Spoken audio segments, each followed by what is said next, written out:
Hey everybody, Wayne here with Mossy Creek Fly Fishing with another tying video for you all today. I'm going to be tying the Jigged Caddis Pupa.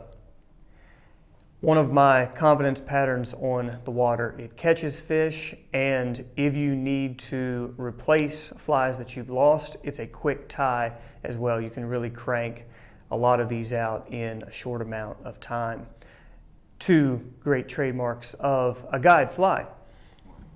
This fly features a CDC collar that will really bring this fly to life subsurface, and being a jig fly with the slotted tungsten bead, it sinks quickly and it rides hook point up, so you'll encounter fewer snags on the bottom and you'll get a lot of secure hook sets in the top of fish's mouths with this fly as well.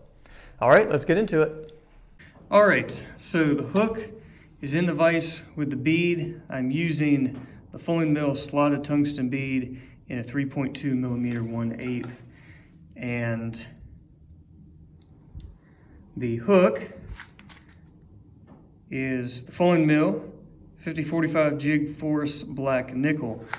Now you can use any jig hook that you like. I personally like this one. You get 50 in the pack, so you get good bang for your buck. So I'm just making sure the bead is tight to the eye of the hook there. Take my thread back to slightly behind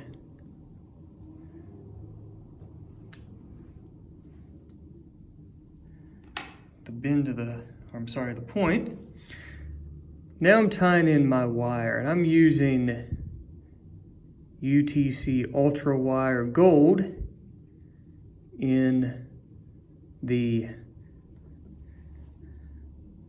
brassy size.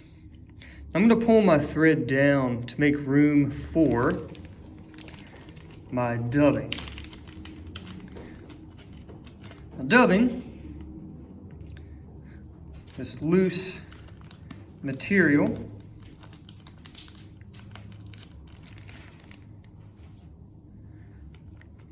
I've pulled some off the main piece, and what I'm about to do now is create a dubbing noodle. I'm gonna rub my fingers back and forth and put good pressure on that thread to form that noodle. This is going to be the body of my fly.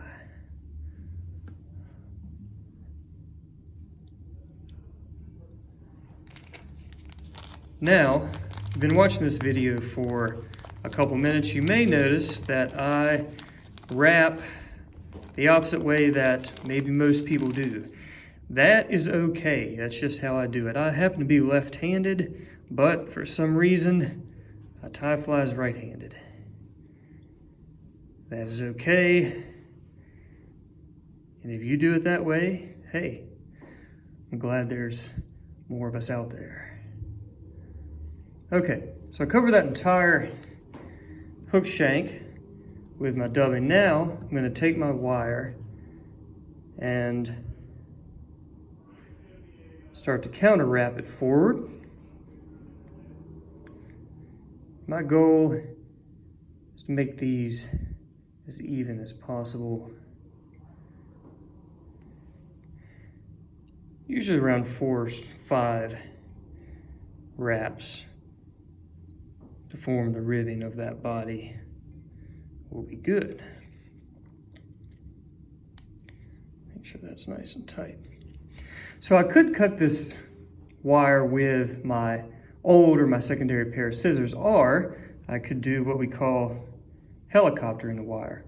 I'm going to treat that wire like the blade of a helicopter, and it'll come off after a few revolutions. Now,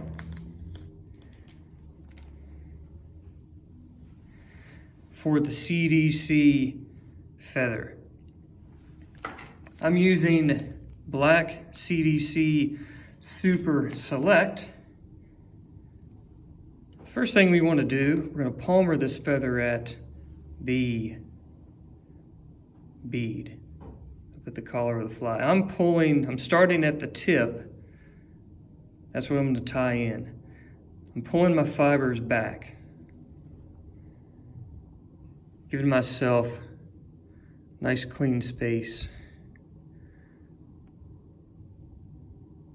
to wrap that feather in at the front.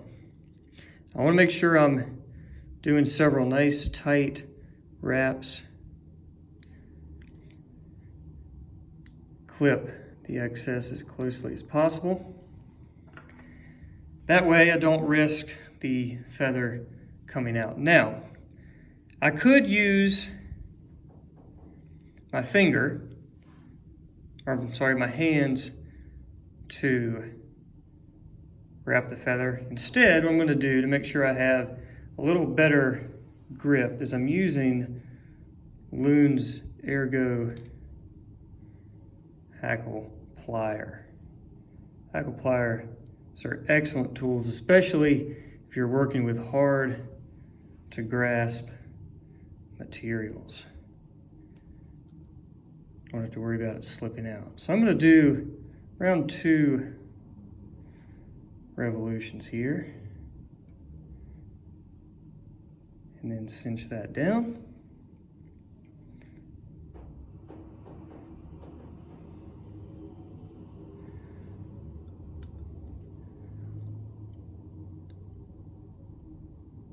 Trim that nice and close.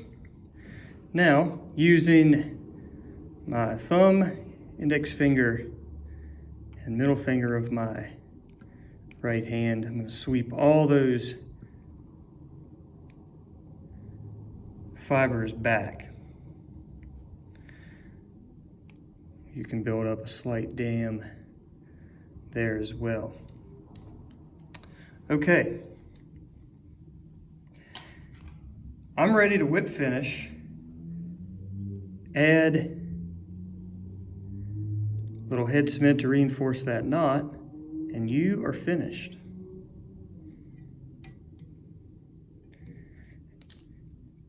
That is the Jigged Caddis Pupa. You can swing this fly, you can fish it on a Euro rig, you can fish it as a typical nymph under a strike indicator. It will work every way. So happy tying.